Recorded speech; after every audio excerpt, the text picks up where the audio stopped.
ओहो हो, लगता है कि आप घोड़े से गिर गई हैं। हाँ, मेरी कमर में मोच आ गई है। उठने की कोशिश कर रही हूँ लेकिन उठ नहीं पा रही। अच्छा अच्छा, चिंता मत कीजिए, लाइए अपना हाथ दीजिए, लाइए लाइए। अर्जुन ने सौम्या का हाथ पकड़ा, कलाई दबाई और एक झटके में उठाया। आ, आ, आ, कुछ ही देर में वो सामान्य हो गई। ये तो चमत्कार है, तुमने मुझे उठाया और मैं ठीक हो गई। इसका मतलब तुम जानते हो कि कमर की मोच कैसे ठीक की जाती है।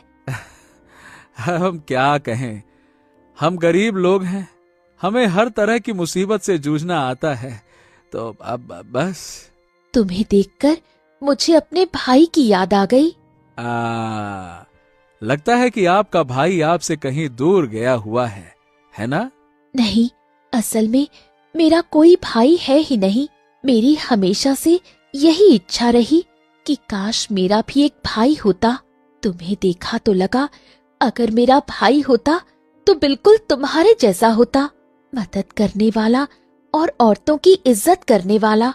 क्या बात करती हैं सौम्या जी, आप हैं राजकुमारी, मैं कहाँ ठहरा एक साधारण सा लकड़हारा। हम दोनों भाई बहन भला कैसे हो सकते हैं? आप भी मजाक कर लेती हैं। अच्छा। किसने कहा भाई बहन नहीं हो सकते? कल सुबह रोज यहीं आया करना, हम दोनों ढेर सारी बातें करेंगे। अर्जुन मुस्कुराया और हामी भर दी। सौम्या घोड़े पर सवार होकर वहां से चली गई। उस दिन के बाद राजकुमारी सौम्या और अर्जुन रोज मिलने लगे। राजकुमारी सौम्या अक्सर जंगल जाने लगी। धीरे धीरे ये बात राजा विक्रम को विचित्र लगी। राजा विक्रम ने अपने मंत्री को बुलाया।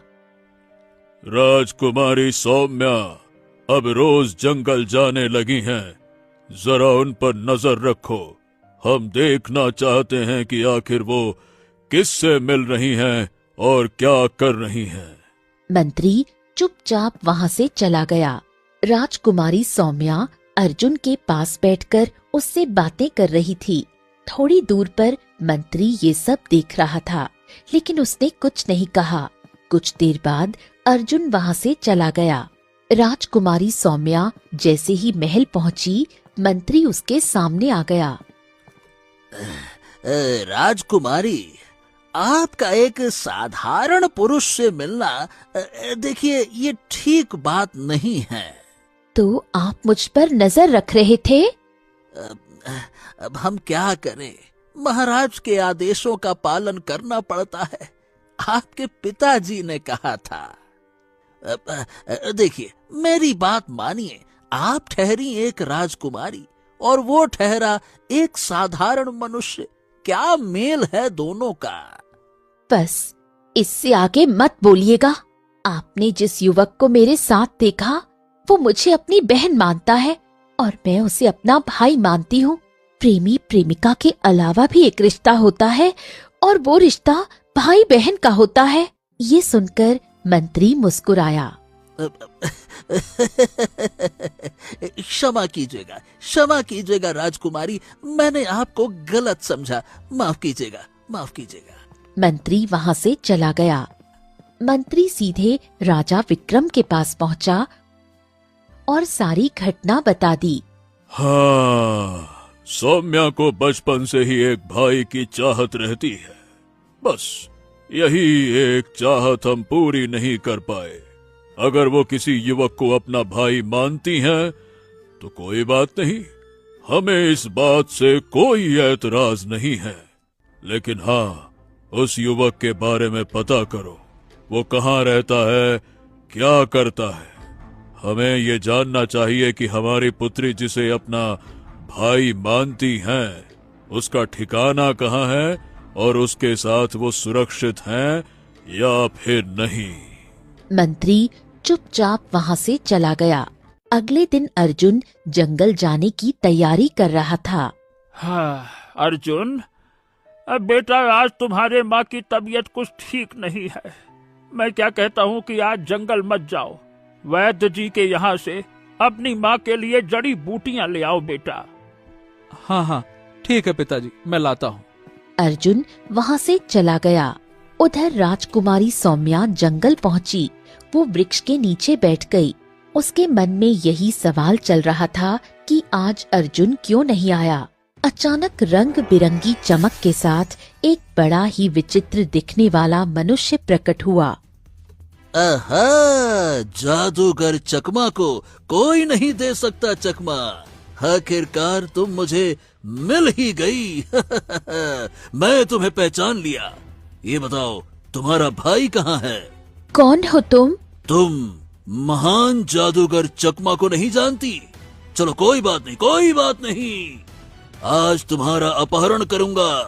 तुम्हारा भाई तुम्हें बचाने जरूर आएगा और उसके बाद तुम दोनों की बलि देकर, तुम दोनों का खून पीकर मैं इस पृथ्वी लोक पर शासन करूंगा। फिर मुझे रोकने वाला कोई नहीं होगा, कोई नहीं। चलो। इतना कहकर जादूगर चकमा ने राजकुमारी सौम्या का हाथ पकड़ा और रंग बिरंगी चमक के साथ वहाँ से गायब हो गया। शाम हो गई लेकिन राजकुमारी सौम्या महल नहीं लौटी। राजा विक्रम के चेहरे पर चिंता की लकीरें गहरी होने लगी। ओहो, सौम्या रोज शाम से पहले लौट आती है, पर आज क्यों नहीं आई? मेरा मन अनहोनी आशंकाओं से डर रहा है। क्या करे? जाओ, उस युवक को पकड़कर लेकर आओ। मंत्री जी, जिसे सौम्या अपना भाई मानती थी, कहीं ये उसी का षड्यंत्र तो नहीं है? आखिर कुछ भी हो, वो उसका सगा भाई भी तो नहीं है ना? जाइए, उसको लेकर आइए, जाइए। हाँ, जैसी आपकी इच्छा महाराज। मैंने उसका घर और ठिकाना देख लिया है। मैं लेकर आता हूँ। अर्जुन अपनी माँ की सेवा कर रहा था। तभी अचानक दरवाजा खुला और सैनिक भीतर आ गए। अर्जुन और सुखदेव दोनों चौंक गए। अरे ये बता, राजकुमारी कहाँ है? कहाँ छुपा रखा है उनको? आज तो मैं जंगल गया ही नहीं। ये सुनकर मंत्री क्रोधित हो गया। अच्छा, अब तो मुझे पूरा विश्वास हो गया है कि ये तेरा ही षड्यंत्र है। एक तो चालबाजी करता है, ऊपर से झूठ बोलता है। चलो, इसे गिरफ्तार करो और ससुरे को बंदी बनाकर महल ले चलो। चलो। अरे ये आप क्या कह रहे हैं? मेरा बेटा निर्दोष है। आप उसे बंदी क्यों बना रहे हैं? उसने कोई गलत काम नहीं किया। मंत्री जी, मेरी बात सुनिए। अरे तुम्हारे बेटे को राजकुमारी सौम्या अपना भाई मानती थी, तो ये दोनों कई दिनों से जंगल में मिलते थे और आज राजकुमारी महल नहीं पहुंची। महाराज को शक है कि ये किसी षड्यंत्र का हिस्सा हो सकता है। समझे? चलो, ले चलो इसको। इतना कहकर मंत्री अर्जुन को पकड़कर ले गया। सुखदेव भी पीछे पीछे चल पड़ा। कुछ देर बाद अर्जुन को राज दरबार में पेश किया गया। राजा विक्रम क्रोध में अर्जुन से कुछ कहने ही वाले थे कि तभी रोता हुआ सुखदेव वहां पहुंचा। सुखदेव को देखकर राजा विक्रम चौंक गया। राजा विक्रम सुखदेव की ओर देखते ही उसे पहचान गया। तुम तो वही हो ना, जिससे हमने बरसों पहले सोने का अंडा लिया था, है ना? सुखदेव रोने लगा। हाँ महाराज, हाँ। वही हूँ महाराज, वही हूँ। और ये तुम्हारा पुत्र है ना? हाँ महाराज, हाँ, ये हमारा पुत्र है महाराज, हमारा पुत्र। अरे ये रो क्यों रहे हो?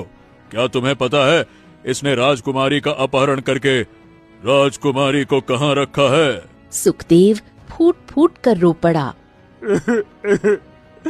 महाराज, ये बहुत ही सीधा साधा है।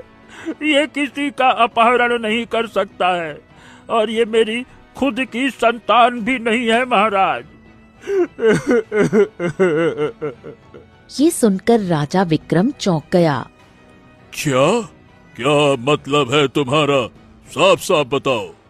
सुखदेव ने 20 वर्ष पुरानी घटना सुनाई और कहा कि किस तरह अर्जुन का जन्म अंडे से हुआ राजा विक्रम बुरी तरह चौंक गया।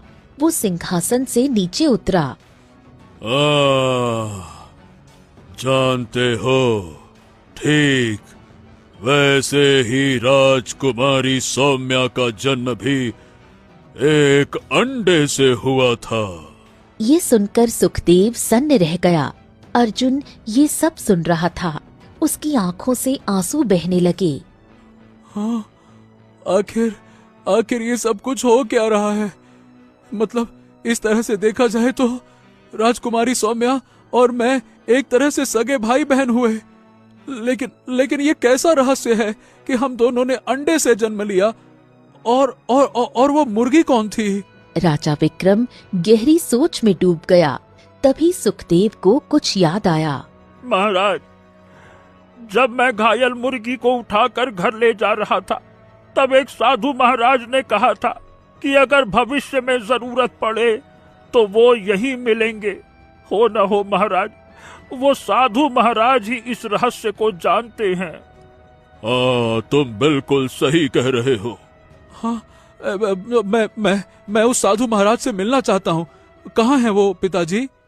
कुछ ही देर बाद राजा विक्रम, सुखदेव और अर्जुन घने जंगल में पहुँचे, जहाँ एक साधु ध्यान मग्न बैठा था। सुखदेव साधु के पास पहुँचा। साधु ने आंखें खोली और सुखदेव की ओर देखा।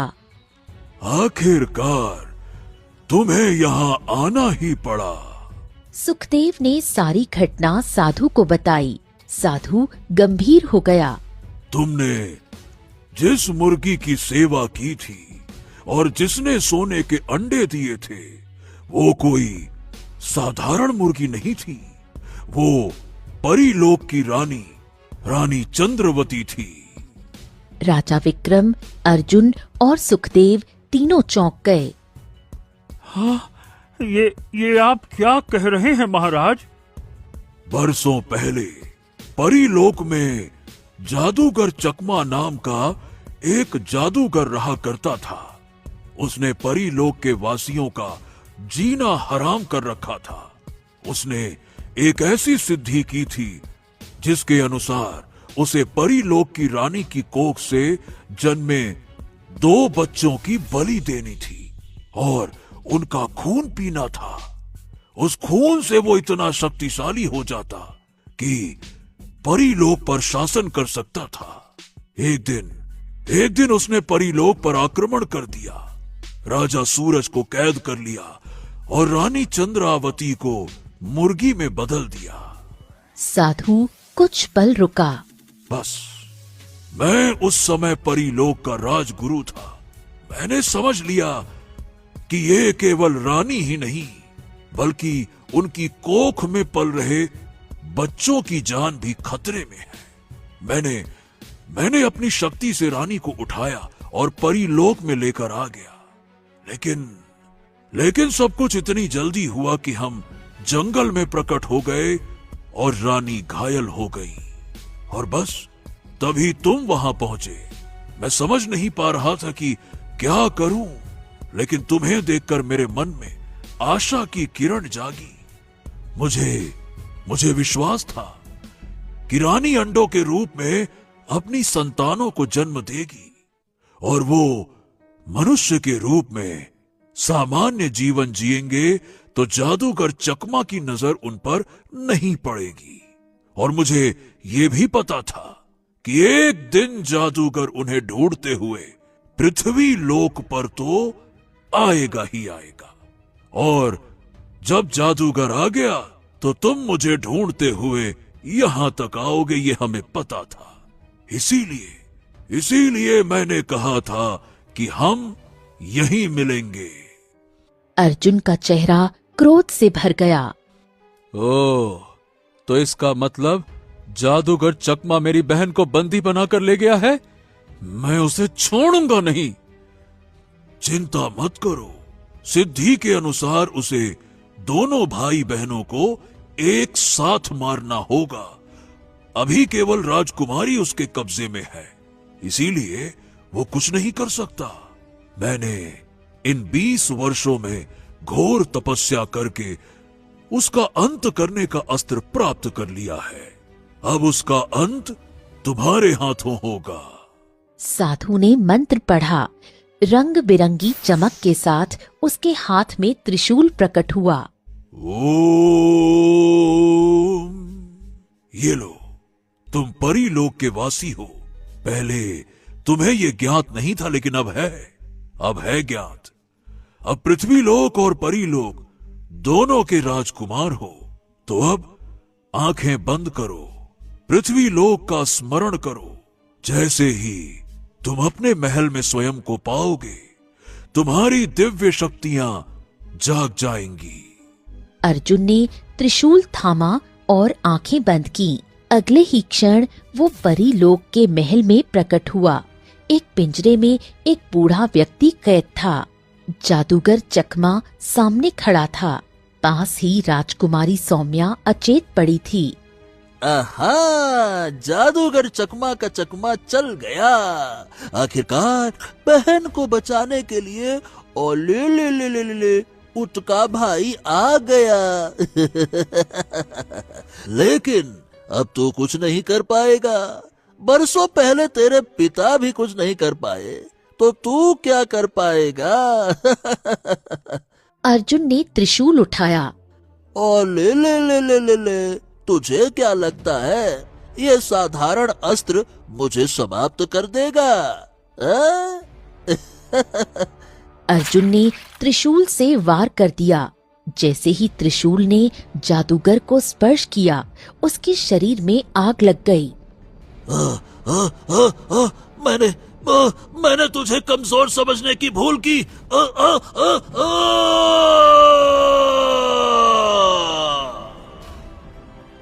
जादूगर जलकर राख हो गया। पिंजरा गायब हो गया। बूढ़ा व्यक्ति अर्जुन के गले लग गया। मेरे पुत्र, मैंने तुम्हें पहचान लिया। तुम मेरे पुत्र हो, मेरे बेटे। हाँ, मेरे बेटे। राजकुमारी सौम्या को होश आया। अर्जुन ने सारी सच्चाई उसे बताई। तो इसका मतलब तुम मेरे सगे भाई हो?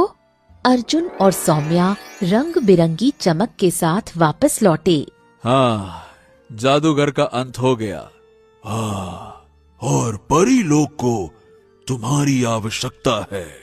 चलिए, अब मैं आप सबसे मिलने आता रहूंगा। आप सबकी बहुत याद आएगी मुझे। और हम आप सबका उपकार कभी नहीं भूलेंगे। राजकुमारी, साधु, सौम्या और अर्जुन रंग बिरंगी किरणों से वहां से गायब हो गए। सुखदेव प्रसन्न मन से अपने घर चला आया और राजा विक्रम भी अपने महल लौट आए। उस दिन के बाद राजा विक्रम और सुखदेव के बीच राजा और प्रजा का नहीं, बल्कि दो पिताओं का रिश्ता बन गया। एक पिता जिसने अपने पुत्र को जंगल में पाला, और एक पिता जिसने अपनी पुत्री को राजमहल में संवारा। किस्मत ने दोनों को सोने का अंडा नहीं दिया। किस्मत ने दोनों को संतान दी और उससे भी बढ़कर एक दूसरे का सम्मान और मित्रता दी। ये कहानी थी किस्मत का धनी और विचित्र सोने के अंडे की। जहाँ सोना दौलत